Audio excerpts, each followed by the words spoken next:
Moon helped unblock Suez Canal. On the afternoon of Monday, March 29th local time, tugboats sounded off their horns in jubilation as they escorted the colossal container ship Evergreen that had just been set free to move again along its course. This marked the end of a week-long crisis that had clogged one of the world's most vital maritime arteries and halted global trade through the Suez Canal.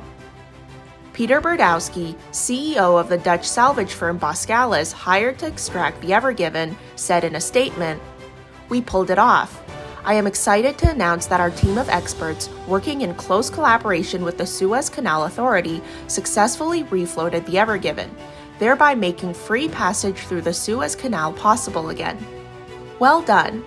Now that the international anxiety has been relieved, let's review the incident from the top and see how engineers worked with nature to get the stranded ship dislodged and refloated."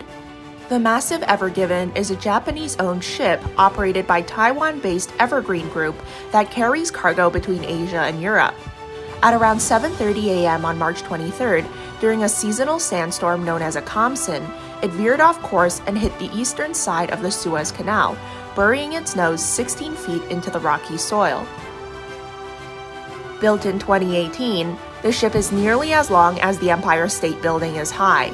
It has a length of nearly 400 meters, or a quarter mile, and a width of about 59 meters, or 193 feet. It is among the largest cargo ships in the world. Opened in 1869, the 120-mile-long Suez Canal is an artificial sea-level waterway in Egypt, connecting the Mediterranean Sea to the Red Sea through the Isthmus of Suez and dividing Africa and Asia.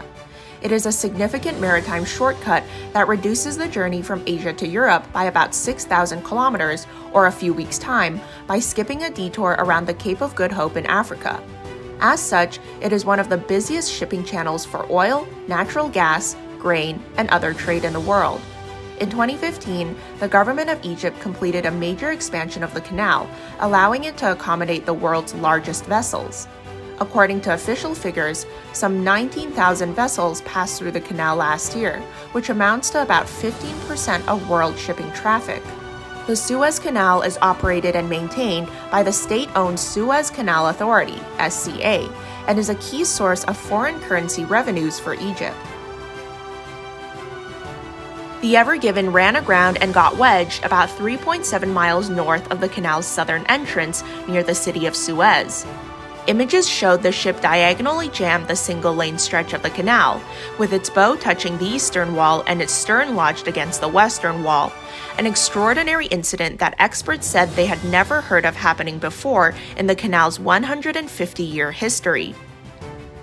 The obstruction had not only cost the canal $14 to $15 million each day, but also created a massive traffic jam in the vital passage, holding up $9 billion each day in global trade and straining supply chains already burdened by the coronavirus pandemic. It remained unclear for days when traffic through the canal would return to normal. SCA Chairman and Managing Director Osama Rabi told Egypt's Extra News on Sunday, الوسط دلوقتي في الانتظار سواء في مناطق الانتظار في الشمال او في الجنوب او في البحيرات 321 سكة. بنقول ان احنا مع موقف صعب. مركب كبيرة 400 متر طول بتجنح في عرض قناة السويس 250 متر، يعني الطول كان اكبر من المسافة بتاعت قناة السويس العرض نفسه. Including dozens of container ships, bulk carriers, oil tankers, and liquefied natural gas (LNG) or liquefied petroleum gas (LPG) vessels. Over 24 vessels had earlier opted for the alternative route between Asia and Europe around the Cape of Good Hope, adding some 2 weeks to their journeys and threatening delivery delays. Pressure mounted globally every day. All options were considered to free the wedged vessel as early as possible. Rabi said on Sunday that Egyptian President Abdel Fattah el-Sisi had ordered the Canal Authority to prepare for all possibilities, including taking containers off the vessel. Shoei Kisen Kaisha Limited, the Japanese company that owns the vessel, said it was considering removing containers if other refloating efforts failed. It was estimated that removing the ship's cargo would require 300 barges to carry the ship's some 20,000 containers. It wasn't initially clear to authorities how serious the situation was. An assessment by a team of divers suggested to the SCA that the ship could soon be freed by tugboats and earth movers. An earlier photo from the site showed that a solitary mechanical digger, which looks tiny compared to the giant vessel, was attempting to unstick the hulking carrier. When speaking to local news station NEWSCASTER, the Dutch company's CEO Berdowski suggested the Evergiven may need to be unloaded. It is not really possible to pull it loose, he said. It's like an enormous beached whale. It's an enormous weight on the sand. We might have to work with a combination of reducing the weight by removing containers, oil, and water from the ship, tugboats, and dredging of sand.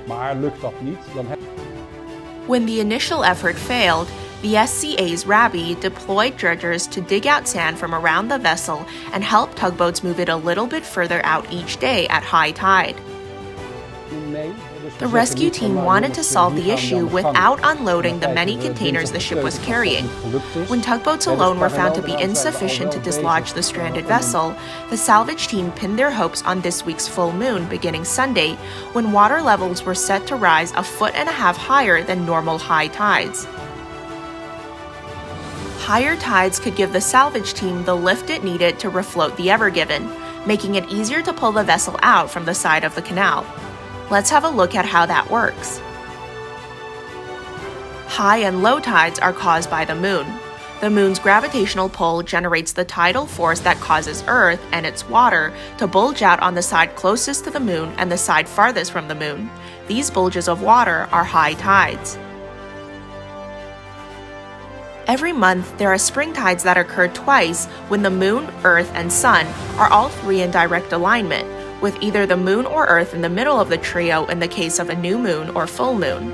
This time it was a full moon, and the tidal effect would be amplified because the moon would coincide with the closest point to the Earth in its elliptical orbit. This meant a supermoon. Lars Michael Jensen, head of AP Møller Mærsk AS's Global Ocean Network, said Monday was a particularly important day because that was when water levels began to peak. In the last couple of days, all the available tug power has been allocated, he said. It's really a last resort, said Nick Sloan, a maritime salvage expert who led the high-profile effort to float the stricken cruise ship Costa Concordia off the coast of Italy in 2012. The effect of the spring tide was critical to the rescue effort, but the tidal effect would only last a few days, leaving a narrow window for the rescue effort to make the most of. 7 days later, when the sun and moon moved to be at right angles from each other in relation to the Earth, there would come the neap tides. This would mean lower tides because the influence of the moon on the ocean will be partially cancelled out by the bulge caused by the gravitational pull of the sun. According to salvage experts, if they missed this opportunity, it would take significantly longer to pull the Evergiven loose in those conditions. With the higher water levels in mind, the operation focused on dredging the area. The work was done around the clock and hundreds of thousands of cubic feet of sand were dredged. Early Thursday morning, Dutch salvage operator Smit International NV was brought in to help with the new plan. By Friday, the authority had completed about 87% of the dredging work it thought was needed to free the ship, removing close to 600,000 cubic feet, or some 20,000 tons of sand and mud from around its bow. The progress of the dredging helped the salvagers turn on the ship's propeller and rudder for the first time. By Saturday, the dredgers had removed 950,000 cubic feet of sand and dug to a depth of 60 feet around the ship. Then the team used 12 tugboats, 2 at the front, 6 pushing the back, and 4 pulling the stern, to try to dislodge the Evergiven. Beginning Sunday, water levels were set to rise 1.5 feet higher than normal high tides. By Sunday night, the full moon had caused tidal levels to exceed 6.5 feet, some 19 inches above the high tide on March 23rd when the Evergiven ran aground. The best chance for salvage success was approaching. At 2 a.m. local time, the Dutch-flagged tugboat Alpgaard arrived to help. With a pulling power of 285 metric tons, this was a major boost compared with the other tugboats working on the vessel, such as the Suez-based Baraka 1 that pulled at 160 tons. Finally, the 4 days' effort of dredging and digging began to pay off. The tugboats revved up their engines and began maneuvering the Evergreen in the higher tide.